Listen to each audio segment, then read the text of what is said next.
The NFL draft just days away. We've got two more mocks coming today. The What Will They Do mock draft. You are Locked On Bengals, your daily Cincinnati Bengals podcast. Part of the Locked On Podcast Network, your team every day.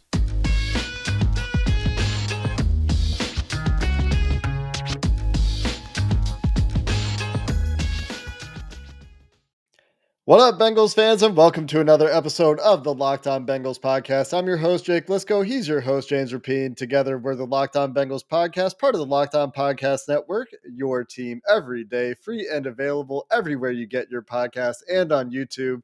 If you like what we do, please hit that follow button or that subscribe button. Will be delivered to your eyes and ears first thing when we drop our episodes every day. And it's going to be a loaded week, James, as we will have coverage after each day of the draft, in addition to what we're doing leading up to the draft, including today's What Will They Do mock, tomorrow's mock draft with special guest Joe Goodberry.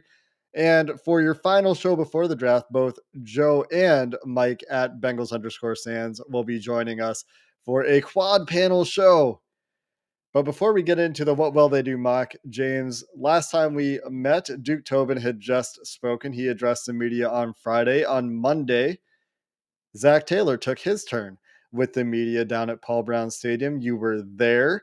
Not a ton to take away from Taylor's comments, but the biggest one is we're going to play the It's Lying season game. Is it smoke or is it fire? That's right. Is it smoke? Is it fire? And he literally painted the Bengals like the picture of sort of the debate we've had and certainly discussed in mailbags for sure. And the debate I had when I went through the what they should do mock. And again, like Jake said, we'll get to the what they will do. And a lot of people think they will draft a 3-tech. And it's going to be hard to find a 3-tech in this draft, depending on who's available when, just because there aren't many of them that you look at and you say, all right, they're going to be able to help the Bengals right now. Yeah. And we've seen the wide receiver contracts that have been being shoveled out. And so there are a lot of people that are like, well, the Bengals should get ahead of the game even more with T. Higgins a year away from being extension eligible, with Tyler Boyd potentially being a cap casualty next year. I'm not saying it's going to happen, but the potential's out there with 2 years left on his deal. And so it's like, do you think that's going to impact the wide receiver market? And Zac Taylor straight up was like, well, yeah, you could have the foresight essentially to draft a receiver for down the line. At the same time, if you don't have a 3-tech, it's going to affect how you win games and if you win games in 2022. I have the exact quote here. He said, and this is the context, so this isn't out of context or anything. He said, if you need a defensive lineman, but you're thinking about the future of the receiver market and you're going to leave a huge hole at 3 technique, it's going to be hard to win games. That's what Zac Taylor said. Because he was asked, if you're looking ahead at what receivers are getting paid, and this was his answer. Yeah. So will it affect where wide receivers go? Will there be more wide receivers going earlier? And will their stock be much higher in the draft because it's cheaper contracts, even if you're getting them in round 1? I think this is a smokescreen. Not that they're not interested in a 3-tech, because they are, and that goes without saying, right? But why the hell would Zac say this? Why would he? I mean, we've gotten all this wide receiver stuff. Now I'm thinking they might take a wide receiver when I thought when I said that they should, which is in round 3. I think that could be a good area for them to do it. Maybe it's round 4, right? But still earlier than a lot of people would anticipate, I think. But yeah, first you have, Brian Callahan downplaying it some on this show. And then last week, do they play special teams? And, they're going to be the 4th receiver. And then you got this. I don't know, man. You really think he's going to give us this nugget? Are we going to take a receiver or a guy that's, a receiver that can help us in 3 years, or a 3-tech that's going to help us now? Well, obviously you want the 3-tech that's going to help you now, Zac. I don't think this was a slip up. He doesn't really have slips. So yeah, I think that this might be a little smoke action from Zac Taylor. Remember when Marvin Lewis said we're looking at every position but quarterback? That wasn't a smoke screen. There was no smoke there. That was the John Ross draft. And I'm not saying that this is the same thing, but I do not think this is a smoke screen. I think that this is the Bengals, and maybe this is just an example. I think he's talking in generalities here, for one. For example, he was asked about the best player he ever scouted. He answered Andrew Luck, not thinking about his own players. So he's thinking about these things as hypotheticals a lot of the time. So Mhm. one thing is, this could not be about the Bengals at all. This could just happen to line up with the things they're going Perfectly. through. Yeah, Well, I mean, perfectly. he said Andrew Luck is the best player ever scouted, and then he was like, "Oh, I wasn't thinking about our guys. Of course, Joe Burrow, then Andrew Luck." But I do think that I think that there's something to this. I don't think that there's going to be an early receiver, and I think that he's speaking to just in general the challenge of balancing roster building. And he talked about this too. We were talking before we started recording how this is his third year as a head coach. Third year, right? Fourth year? Fourth year. Fourth year as the head coach in the draft in a draft room. Third, he's been in three before, is what he talked about. And so I think learning that balance of roster construction has been something that he's taken to heart as a relatively new head coach in these situations where previously, he's talking about, yeah, I was a quarterbacks coach. I scouted the quarterbacks and that was my involvement. And now he's got a much broader involvement in team building than he did prior to being the head coach for the Bengals. Yeah, I think it's on one hand, it's easy. You could say, look, obviously 3 tech as a whole, there's a clear need there. And maybe it was a slip. I would bet now I would take if you go under round 4, so or earlier, if it's earlier or later than round 4 receiver wise, or round 4.5, I guess, because you have to have the betting line at BetOnline.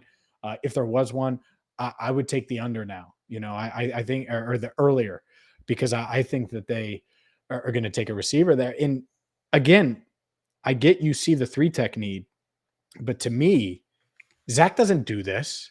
And they said that about quarterback. Marvin did, just so to keep everyone from saying Andy Dalton needed to be replaced, even though I was saying it anyway at the time. People forget that maybe, but on this podcast, I believe. But the point is, I could see it, your scenario. I just don't know what benefit it would give to give that exact example when he could have easily thought of a different example, right? Where it's like Yeah, center, not 3 tech. Why would I you hear point you. out 3 tech? Who knows? Yeah. Maybe they have a deal done with Larry Ogunjobi that they're going to get done right after the draft, and so they're not even going to draft a 3 tech. Complete speculation on my end, but who the hell knows? Yeah, I mean that's also certainly part of it. It is full on lying season. But as I was going through the exercise of the what will they do mock draft, my biggest challenge was who fits in the third round as far as an offensive player. I had a hard time finding the things that hit the Bengals thresholds that I thought that was an appropriate place for them to get drafted. They wouldn't be overdrafted. They wouldn't be long gone by then. And wide receiver was something that I tried to find, and it was challenging. So maybe they But go round 2. and that would certainly be interesting. There's a lot more options there. But again, if you're taking a end of second round receiver this year, you're taking a player that has some flaws because that's what you get for the most part at that position where wide receiver is going to be valued early in the draft. And so, yeah, if it's a faller that you think you can really maximize and it's overwhelming value, then yes. But that's still where I am with wide receiver. Kind of on day 2, I think overall is it has to be a guy that they have much higher grade on, I think, than where they're picking. But we'll get into it, James. I've got my what will they do mock, and I feel less confident this year than ever before. That's my preface. The last couple of years, I've hit a couple of guys. The first rounds have been gimmies, but I've hit a couple of guys, and this year, I feel like I am reading tea leaves that say nothing. But we'll get into that in just a minute. But first, a word from AG1. I take AG1 every day. What is AG1? Well, it is a miracle scoop for me. You take a scoop of AG1 in 8 ounces of water. I always use 8 ounces because I drink plenty of water anyway, and I want to get it down the hatch and get it feeling good. And well, you're absorbing 75 high quality vitamins with every scoop of AG1. You only take 1 scoop a day, so it's not crazy or anything like that. But 75 high-quality vitamins, minerals, whole food sourced superfoods, probiotics, all in one scoop. And look, the best part, I'm bad at eating vegetables. I don't like the taste, but I like the taste of AG1. It goes down the hatch every morning. It's the first thing outside of water that I drink. You need to check them out right now. It is an awesome product. And you check them out right now at athleticgreens.com/NFL network, athleticgreens.com/NFL network. And you're going to get 5 free travel packs of AG1. Plus, you're going to get their vitamin D booster, a year supply. So don't delay. I'm taking those right now, each and every day. So is Jake. Check them out right now, athleticgreens.com/NFL network. We're also brought to you today by BetOnline, your number one source for all your betting stats and sports info. They've got tons of NFL draft props going on right now. SEC players drafted in the first round, over under set at 10.5. Big Ten players in the first round, over under at 6.5. And Ohio State fans watching still want to talk about the Big Ten being a competitive football conference with the SEC, but without throwing more shade than I need to our Ohio State fan listeners, go check out betonline.net for all of those great pieces of information, the latest sports developments, league reviews, news for basketball playoffs, for Major League Baseball season, and for the NFL draft, all at BetOnline, your continued sports for all your sports wagering information. Go check it out today at BetOnline, where the game starts. All right, Jake, I'm excited for it. I'm really excited. So we got to my what they should do. Now it's time for what they will do with Jake Liscow. You're on the clock, 31st overall in the 2022 NFL draft. Yeah, so what I've done this year, similar to last year's, I've used some Bengals historical thresholds that Joe Goodberry and myself have been tracking. Mostly Joe Goodberry. I'll give him a lot of credit for this work. And we've taken, that against what they've indicated interest in, who they've met with. And what I'm using to determine whether a player will be available is mostly Arif Hassan's consensus board, which we also used in our draft spreadsheet, which we released on Monday as well. But essentially, I've got a pool of players for each pick, and then I've highlighted a guy that I think they'll pick in each spot. And last year when we did this exercise, James, we were starting on draft work, last November, last December. We did tons of mock drafts, and I felt so much more familiar with guys in the 5th and 6th rounds. This year, those were the hardest for me, the 5th and 6th rounds specifically, because I think that's a little bit too early for a lot of the guys they've been reported to have met with. A lot of those guys are more UDFA types, priority free agent types. Some of them will be in the 7th round for sure, but a lot of them will also be undrafted. But we get there later on. Let's start with the first round. And in the first round, I land on Kyer Elam, the cornerback from Florida.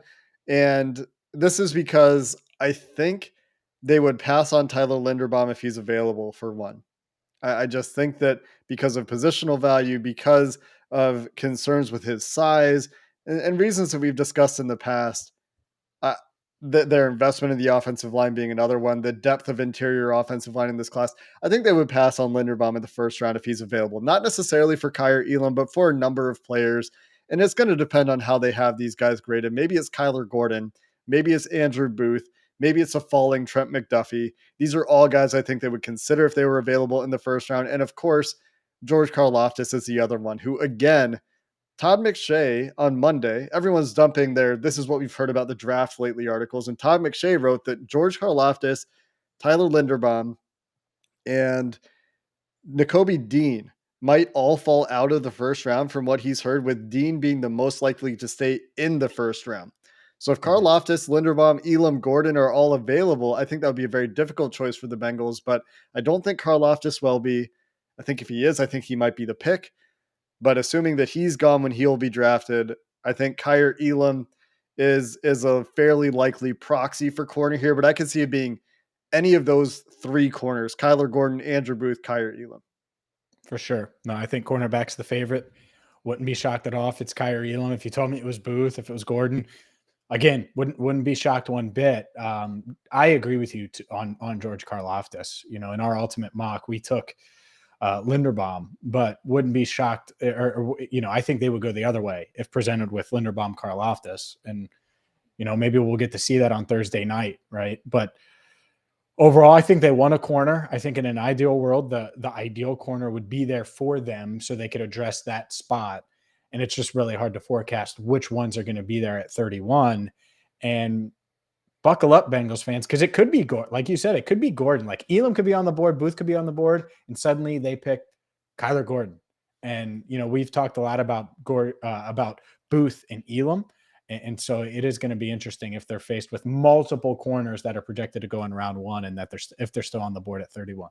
This has been the projection for the Bengals since before free agency. And certainly after free agency, before free agency, a lot more thought to offensive line, I think. And then they signed 3 guys there. And then focus really shifted to the defensive side of the ball. And I think that in terms of where guys are projected to go, unless one of these edge guys falls, Arnold Ebiketie, another name I should throw out there for 31. I think it'll be one of those corners, but maybe they've thrown us for a giant loop, James. Maybe you're right. Maybe this is the year the Bengals have smoke screened us in the first round. Well, yeah, and I don't know, if smoke screen in the first round, but I just, the 3-tech idea. I'll give you one more name that I think would be in that bucket of players, to use Duke Tobin's reference. I think Daxton Hill, if he was there. I don't think he will be. And that was the first guy we mocked to the Bengals earlier this month when we did our first mock. I think he's probably a top 20 guy on their board, if I had to imagine. So if he's still there at 31, again, I don't think he will be. And I know they've never taken a safety in round one. I understand all that. But depending on who's there, I certainly think he would be in play if available, much like a George Karlaftis, where it seems like he's probably not going to be there. I think Lewis signed too, if we're starting to talk about some other positions and some safeties. In the second round, I'm looking at potential corner options in case they don't go corner in the first round. And so Cam Taylor-Britt is the most obvious to me there. If Trey McBride is available at pick 63, that's probably in serious consideration for the Bengals. I don't think he gets that far. Same for guys like Logan Hall and Travis Jones. I think if they make it to the end of the second round, the Bengals are probably interested in those players as well. Kingsley Enagbare, another guy, an edge rusher, very athletic, a guy that I think is in play. And this is where you could see them go for their first offensive lineman in the draft, potentially, depending on how things fall. Names like Cole Strange, Cam Jurgens, potentially, if they think they can rein in his athleticism. Jemery Sawyer are all guys that I think the Bengals could be interested in at 63. But I land on Perrion Winfrey here. And a lot of people are going to be telling me he won't be available. There's no way he's available. And so to source this, I looked at Grinding the Mocks has his expected draft position. This is work that Benjamin Robinson does, where he looks at all the mock drafts and forecast draft position. They have him exactly at 63. So that's where the Bengals pick works for me. And on the consensus board, he is at 59. And so there are some issues with Perrion Winfrey. He didn't test, but the Bengals, I know they like guys that test. They haven't shown major, he didn't complete testing, I should say. They haven't shown major pickiness over athleticism at the defensive tackle spot. They're kind of all over the place there. And this is a clear, some interior flexibility kind of guy, 21.7 years old, still on the younger end of things, a guy that would come in and be the pass rusher, the penetrating 3-tech type. And he could play some 5-tech that I think they're looking for. Wouldn't shock me one bit. That's arguably, and actually, probably not arguably, as far as like starting lineup goes. I mean, you would say left guard, but they may view Jackson Carman as the left guard anyways. It's 3-tech and finding someone to play that role. And so that's the part of Zac Taylor's comments that I don't think are a smokescreen, regardless, because they know they need a 3-tech regardless. They're going to have to find a way to fill that role. And Perrion Winfrey should be able to do that right away. And, it's him not testing might make it even, a little more likely that he does fall to 63. So, Kyer Elam, Perrion Winfrey, it's going to be interesting to see if they go that route. Defense, 2 guys that could contribute right away. And remember last week's mailbag, we were asked, could they go 4 straight defensive players? And we both said 2 so much more likely, 3 slightly more likely, 4, I can't see it. And in just a minute, you'll find out if I've picked 3 straight defensive players to start this What Will They Do mock draft. We'll continue with the rest of day 2 and day 3 coming up next. Today's episode brought to you by rockauto.com. Look, summer is almost here, which means hot weather, which means you need to make sure that your car is running smoothly, that everything is in line, and you want that reliable transportation. You know how you do that with rockauto.com. They've been in the business for more than 2 decades, and you don't need to go to these big car parts stores in person and ask Earl about your Hyundai or your Honda CRV. No. You could just go to rockauto.com, type in the year, make, model. They're going to have what you're looking for, whether it's something as simple as an air filter or maybe a fuel pump, something a little more in depth. Doesn't matter. Rockauto.com is going to have the parts you're looking for, and you're not going to pay 30, 50, even 100% more. You're going to save money at rockauto.com. So check them out. I've used them, and you should too, at rockauto.com. See all the parts available for your car or truck, and be sure to write Locked On in there. How did you hear about us box so they know we sent you? Amazing selection, reliably low prices, all the parts your car will ever need. rockauto.com. All right, Jake, let's we got Kyrie Elam, we got Perry and Winfrey. It's pick 95, round 3, Friday night. I'm already fatigued and tired. The Bengals have addressed defense. Do we have an offensive player? Is Joe Burrow going to be smiling, or is sweet Lou Anarumo about to spike the ball and do a touchdown dance with 3 defensive players? I think Joe Burrow is going to be happy regardless, or at least he will play that way. I was looking at safeties in the 3rd round. I was looking again at potential corners at this point, just in case, because when I started this process, I'm thinking like there's a branching path that you can go down here. If you pick a corner in the 1st round, they're probably not picking a corner again before day 3. Probably. Not for sure, but probably. If they pick a defensive lineman in the 1st round, they're looking for a corner probably pretty quickly, probably in the 2nd round. And so I did look a little bit at corner here, and Alante Taylor, and if Cam Taylor-Britt is not the end of the 2nd round, the end of the 3rd round, those are a couple of guys for sure. And I'm looking for fallers at this point too. So at tight end, if Greg Dulcich is still there, I think that is certainly a very likely pick. I don't think that he will be there at the end of the 3rd round. Charlie Kolar, another tight end that I think is in play at the end of the 3rd round. Again, going back to offensive line, Jeremy Sawyer, if he's available at the end of the 3rd round, I think that they would pick him. And so same could be said for Alec Pierce, maybe Khalil Shakir. So there are some wide receivers that I'm looking at this point. If Alec Pierce is there, I think he's very tempting. He fits the kind of wide receiver that they've talked to, and they did, of course, meet with him. They've seen plenty of Alec Pierce. I do end up with an offensive player here, James, but it's not one that we've talked about very much. It's Sean Ryan from UCLA, who I think played tackle at UCLA, is probably going to be a guard in the NFL, a guy that the Bengals met with back at the Combine, a guy that has been in my head since the Combine as a guy that I think they would like. And in the 3rd round, again, if he's there, because he could go earlier in the 3rd round, certainly I think would make sense. For the safeties I was looking at here, also in contention, Kirby Joseph, Brian Cook, Nick Cross are the kinds of safeties I'm looking at here. Very athletic safety class, Alante Taylor, if you see him as a safety in play. But I go back to the offensive line here, and I went back and forth on this one a lot. I was looking at Charlie Kolar for a long time. I was going to say, Greg Dulcich, he'll be there, but I don't think he will be. And so I restrained myself from picking Greg Dulcich here. Yeah, and you get his teammate and Sean Ryan. I like it. And I think that's one of the reasons, if you think that the Bengals are going to pass on Tyler Linderbaum, and I think both of us agree, part of it is the interior offensive line depth.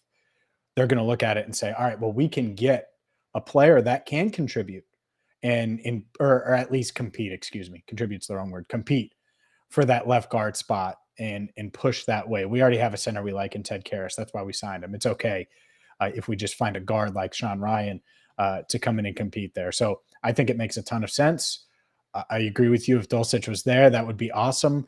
I do think, though, Brian Cook action wouldn't be bad here. If it's 3 straight defensive players, you go with that kid, man. I know people at the University of Cincinnati love him and think that he's going to be better in the league than he was even at UC, where he was really a leader of that defense. And that defense obviously had Kobe Bryant and Ahmad Sauce Gardner on it. So, yeah, Cook wouldn't have been a bad pick, but I like the Ryan selection. My first pick here was Brian Cook. And then I was Wow. like, I can't do 3 straight defensive players. I talked myself out of it. But originally I did land on Brian Cook. So the local ties, I don't know how much that matters to the Bengals, but he's also a really good player. And Yeah, so that's what I think I think matters. they're in the safety market. So, Yep. There are a couple of UC players here, but I think Alec Pierce will not make it to 95. I think if he does, as we've discussed in previous mock draft Mondays, I think he's a strong consideration for the Bengals at that point. I just don't think he'll make it there. I should mention here again, Cam Jurgens, if he's available at the end of the third round, I think would be an interesting choice. And if Cole Strange falls because he went to Chattanooga and it wasn't a big school and there are quality of competition questions for him, there are a couple other offensive line names in the third round. Yep. No, I would agree with that. What do you got in round 4? In the fourth round, I'm back to defense, and I didn't really want to be, but I This couldn't is the find anti-James mock. Defense, well, defense, defense. Defense wins championships. All right, 2000s Ravens, let's go. it's hard here because there's no tight end that I love that I think will be available at pick 136. There's no wide receiver that I think is a great fit for them at 136. One guy that I wish they had met, and I would have mocked him to them if they had met with him or there's any indication of interest, is Romeo Doubs from Nevada, the wide receiver. I think he hits their thresholds for a lot of things, but like there's no reason for me to believe they're interested in him. And so I don't go that way. I mean, I guess there's no reason to believe they're interested in the player that I have mocked to them here either. But some of the guys I think they are interested in that could be in play as early as the fourth round or as late as the fourth round, depending on how you see them. Matthew Butler, if they don't get a defensive tackle earlier, if he's still there in the fourth round. Rachaad White, running back from, I think, Arizona State. And I apologize if I have that wrong. We've done very little work on running backs this year, but they did meet with Rachaad White, and this would be the floor for his range. So I think that he would be in play there. He's a running back, I know, but they like to He went to Arizona State. Yeah. All right. At least I got that right. His name isn't Juice, though. So we got that going. Some offensive linemen here. Well, one offensive lineman in particular here that stands out is Marquise Hayes, if he's available from Oklahoma. Luke Gadecki, if he's available from Central Directional Michigan, I believe. And Darian Beavers, this would be the range for him as well if they decide they want to dabble in that market. There are also some edge rushers that if they fall to the fourth round, I think they're interested in. But I land on Zachary Carter from Miami, interior defensive lineman. And it's a bit of a double dip, but he's a lighter player. I think he has a little bit more positional flexibility. He can move around a little bit, has good production, tested like an well above average athlete, and was one of the better pass rushers in terms of pass rush win rate that's available at this point in the draft. And so I'm not the most thrilled about this pick, 23 years old, but I could see them double dipping on the defensive interior to try to find some pass rush that sticks and try to find some rotational pieces. And this one in particular at 282 pounds at 6'4", they might think that he can play a little bit more versatilely than Perry and Winfrey, who's also on the lighter side, but not quite as light as Zachary Carter. Interesting. You double dip with defensive line, right? You see the cornerback double dip. I wouldn't be shocked if there is, believe it or not, a wide receiver double dip later, where they take one in, say, round 5 and round 7, just because it's the top player on their board. But yeah, the interior offensive line double dip, maybe. The only thing I would say is, much like offensive line, they like the young guys they have. And so how much room is there? But yeah, I mean, if they think Carter can come in and beat out some of these other guys for the job, then that's the route they could certainly go. And that's the thing too, drafting at the end of every round, that there's 50,000 scenarios, and the deeper you get, as you felt during this exercise, it's crazy how things play out. So it wouldn't shock me at all if they double dip at a position of need and address the defensive line twice.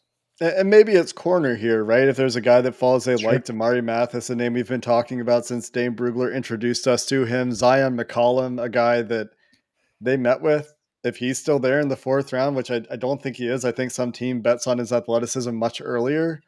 This is I the think they Marcus could. Jones. This is the Marcus Jones for me. This was my bold area, man. If he's still there, little Marcus. Sure. Alex Wright, UAB edge rusher, another one. I wanted an edge rusher here, Yeah. and I couldn't find one that I think that they would actually draft. Like Alex Wright would be a guy, but I don't think he hit some of their metrics, and so I could be wrong about that. They could end up picking him, but All I, right. So I, right I now, three had defensive such a hard players, time. one offensive player. Yep. It's 3-1 in a best of 8 series. So yeah, not looking good for James's team offense. What do you got in round 5? In round 5, we're back to the offensive side of the ball. There are a couple defensive linemen that I think could be in play here if they don't go there earlier. This is probably roughly the range for Isaiah Thomas and Michael Clemens. Could be the range for an offensive lineman like Lacidus Smith or Logan Bruss. But I land on the tight end here. And a couple weeks ago, we were talking to Joe when we did the deep dive on tight ends. And I joked with him, I'm like, so what we're looking for is an athletic tight end that we can get in the middle rounds who maybe has some upside, who maybe wasn't like the most productive in college. And that's Daniel Bellinger to me, San Diego State, one of the better testing athletes at tight end in this class. Maybe not on tape as much a fantastic athlete, but tested in the 96th percentile is a guy that at this point I'm just saying, okay, he tested like a great athlete. Let's roll the dice and see if we can hit. He's also younger, 21 and a half years old, ran that 4.63 40. 6'5", 253 is pretty good size for the position. Wasn't terribly productive, but hit productivity thresholds. And so that's why I fall on Daniel Bellinger here in the 5th I like round. it. And he could be gone too, but the consensus for him is 142. So 174, maybe this is a bit of a stretch. Maybe, but 6'5" can run. Look, if you're going to put athletes around Joe Burrow, I like it. And they're going to have to address tight end at some point. It's just a matter of when and who falls where. One of the tight ends is going to fall, right? So maybe it's Bellinger in round 5. Maybe it's McBride in round 2. Probably not. Maybe it's Dulcich in round 3, like you mentioned. And so one of them, they're going to have a higher grade on, and they're going to be like, man, he's still there. Let's take him. I really do believe that. That is almost the beauty of drafting at the end of the round is you're going to be surprised that a guy's there here and there, and you might be surprised a bit more than, oh, let's take this guy because we're drafting at the beginning of the round. So, yeah, Daniel Bellinger it is. So now it's 3-2. Don't call it a comeback. Yeah, don't do that. You'd be I didn't think. wrong. I was going to say, I feel more defense. Hold on. That's round 5. Do I see a punter in round 6? This is the interesting part. Here we go. No. Oh, will Jake go punter? No, I don't think the Bengals are going to draft a punter. So there will not be a punter in this draft. By I the am way, back to the. you're supposed Go to ahead. build up the suspense. That was a bad job by you. Go ahead. Sometimes I can do that, but people wouldn't believe me, man. People know me better than that. Just say, I don't know. We'll see. Round 6. I don't know. We'll see. Round 6. Take 2. Go. This is where you start to get into some of those UDFA guys that the Bengals have talked to that are projected as priority free agents because teams are going to see those guys at that point as 5th, 6th round grades all the way down to priority free agents. So this is where guys like Samori Toure and David Anini, who you took in your what should they do mock, a guy they've met with, start to show up for me. I go safety here. I've kind of been looking for a safety throughout the draft because I think the Bengals are going to be interested in a safety. And I go with Dane Belton from Iowa. Dane Belton is a fifth to 6th round grade from Dane Brugler. So again, maybe this is a little bit late for him. I think on the consensus board, this was pretty reasonable on the consensus board. He is 177. So I guess I'm a little bit late here. Maybe 30 picks late. So maybe he's gone. Very well could be gone. Tested really well. 94th percentile athleticism, hits productivity thresholds, 85th productivity, ran a 4.43 40, and he has a tackling issue, missed 16% of his tackles, which you don't like to see, but at 21 and a half years old, again, going for youth and athleticism here, he would have time to learn from some really good safeties in Jesse Bates and Von Bell. Even if they're not back next year, they're there this year. And I like that the athleticism has some upside to it. And that's probably, uh, a little bit of a false, a logical fallacy that we do sometimes with the draft. We equate athleticism with upside. I think there is some there for Dane Belton, though, who also graded really well for PFF on Iowa's defense in the Big Ten. So if he's available to me in round 6, I'm all about it. I get it. Two things. One, you watch all that Iowa tape of Tyler Linderbaum, and you flip on the defense, and you end up taking an Iowa player, on the defensive side. So that hurts me here, and I'm pointing to my heart for those that are listening, because I was Team Linderbaum. So thanks, Bengals, for that, because this is what the Bengals would do. Two, in the all name draft, Storm Monday, what's it? Storm Monday? Are you making fun of me right now? What is it? What was his name? Juice Monday? Okay. What was it? Go ahead. Smoke Monday. Oh, okay. We're just getting nicknames wrong. Point being, though, that's not a nickname. That's his actual name, I think. It might be, but maybe. But point is he's a number 1 pick in the Smoke Monday draft. It's not his actual name. In the all name draft. Yeah, I didn't think it was. Quindarius. There you go. Well, I would rather be called Smoke too. Just kidding, Quindarius. Point being is when you said safety in round 6, I was like, oh, smoke. Had nothing to do with the player, but it actually sounds like Dane Belton is a much better prospect. So I'm excited for this prospect. So that's my analysis, basically, is it had nothing to do with Dane Belton, everything to do with what was around him or around this podcast. Juice Monday. Juice Smoke Tuesday. I have him in consideration for the Bengals in the 7th round. They did meet with Smoke Monday. Like, they actually met with Smoke Monday. There could be legitimate interest here in the best name in the draft. 22 years old from Auburn is Smoke Monday. Hits, I believe, their productivity thresholds and kind of tested like a middling athlete. But Jesse Bates didn't test like a great athlete either, although Smoke Monday does not profile as a deep safety. So going to the 7th round, we're back on the offensive side of the ball, James. This is where all of those visits with these really good testing wide receivers comes up and starts to tempt me for this vertical outside wide receiver who can run and whose trump card is getting deep. And one of them is Isaiah Weston. The Bengals recently met with him. I think that makes sense for a lot of reasons, but how can I resist Samori Toure? Because the guy just keeps going up in terms of draft stock, transferred to Iowa, really productive and athletic enough, I think. He's a little bit older, so that's a downside. So is Isaiah Weston, both of them over 24 years old. But at this point in the draft, when you're this late, it's hard to find guys that check boxes and aren't on the older side. The other guy that I like here, but I haven't seen linked to the Bengals at all, is Mekhi Polk from Mississippi State. I think he was a transfer as well. Didn't test quite as well, but really, really productive at Mississippi State and younger than 21 years old, at just 20.7 years old coming into the draft. The Bengals do like young receivers, and so that could be a flyer that they take. Another name that I wanted to point out. Yeah, Samori Toure. What did I say? Samori Toure.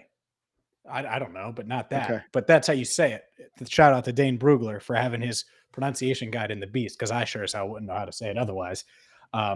Look at me acting like I'm the name expert. Smoke Monday. Samori Toure. I had him here too. I think they would take him here. I wonder if he goes earlier.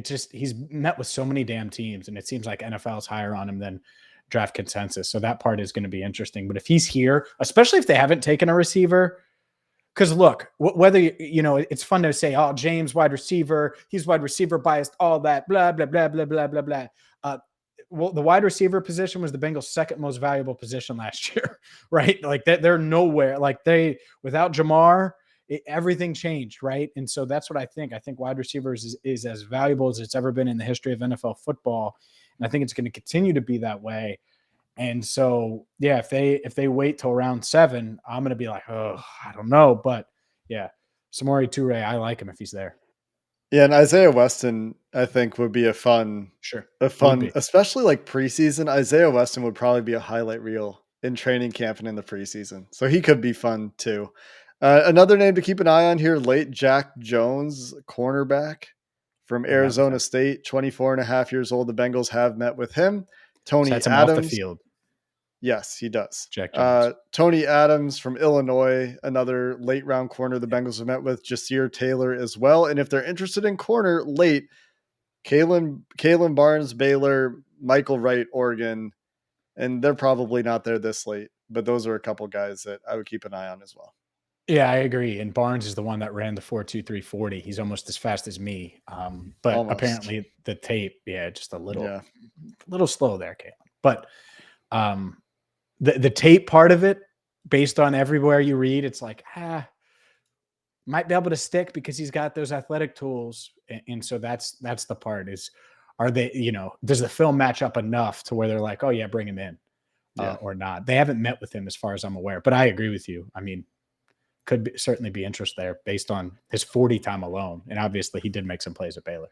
Right. Yeah. So those are just some other names. Nick Muse, another name for the 7th round of tight end. Kalen Tolson, another name to keep an eye on, I think. And Master Teague, who was at the Bengals local pro day from Ohio State, who's really fast as well. But my another final candidate for the all name draft. Go ahead. Master Teague.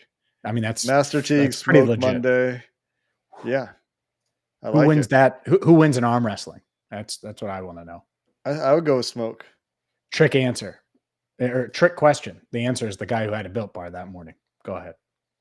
My final pick for the Bengals is Curtis Brooks because I cannot quit him. And he might need to go earlier, but I want the Bengals to draft Curtis Brooks. And so this is, I mean, who knows what they're doing in the 7th round, guys? It's going to be somebody that you haven't heard of, somebody that I haven't heard of, but I'm going to say it's Curtis Brooks. Actually, you know what? Last year, I nailed their 7th round pick. Wyatt Hubert was the guy that I had mocked to them in the 7th round. Didn't you have him going 7th round? Are you sure? Because I thought he was going to go in like round 5 or 6. He was a faller, I thought. I had him in the 7th round last year. A couple years ago is where I had Logan Wilson off by a round. I had him one round later than they picked him.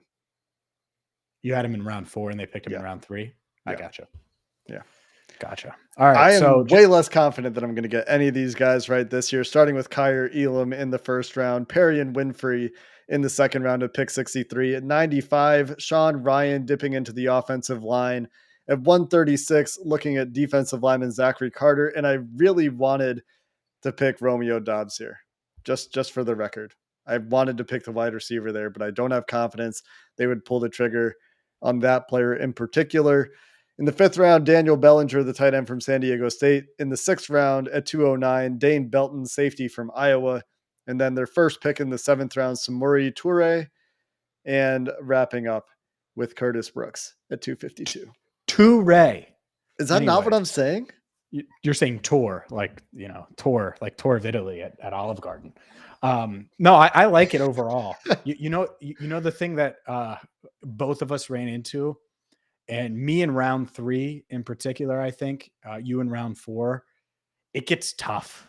Yeah, like there's a drop, and it depends on where. And maybe I hit it round 4 too, but there's a drop, and it's like a drop, and you're like, oh, where do I go from here? And there's still this need. And what's so challenging about it is, like I said, it's this like kind of choose your own adventure, branching paths thing. Like if they go corner in the 1st, well, then Damari Mathis, who you might like in the 4th, probably not as likely a pick as insert other position here that they haven't picked yet. Because I do think they're going to hit a lot of positions this year, whereas in previous years, we've seen them doing a lot of doubling up. And we could see one position, I think, doubled up here, and I tripled up on defensive line. But I don't know that it's going to be early. I don't think we're going to see 3rd, 4th round linebacker, 3rd, 4th round wide receiver or tight end or something, or offensive line like we have in years past. Yeah, I think you could potentially with corner if they didn't take one in round 1. Right. Then it opens up the box for that. But outside of that, I agree with you. Overall, though, I asked you to grade mine. I like it because I think Kyer Elam, Perry and Winfrey, instant contributors. I think Elam's certainly capable of winning a starting job. Worst case, He's your fourth corner, which is great to be a great spot to be in. I think Winfrey, instant 3 tech. Sean Ryan could come in and beat out Jackson Carman for that starting left guard job. So, there's a scenario, and again, it's the best case, but where your first 3 picks at the end of rounds, which is much harder to do than the past couple of years, are contributing for you on a contending team and maybe even starting for you. Maybe 2 of the 3 are starting, which would be awesome. And then you beef up in key areas. I think adding a tight end is huge because we're one Hayden Hurst hamstring away from Drew Sample lining up in the passing game. And I got to be honest, Jake, you might be just as dynamic.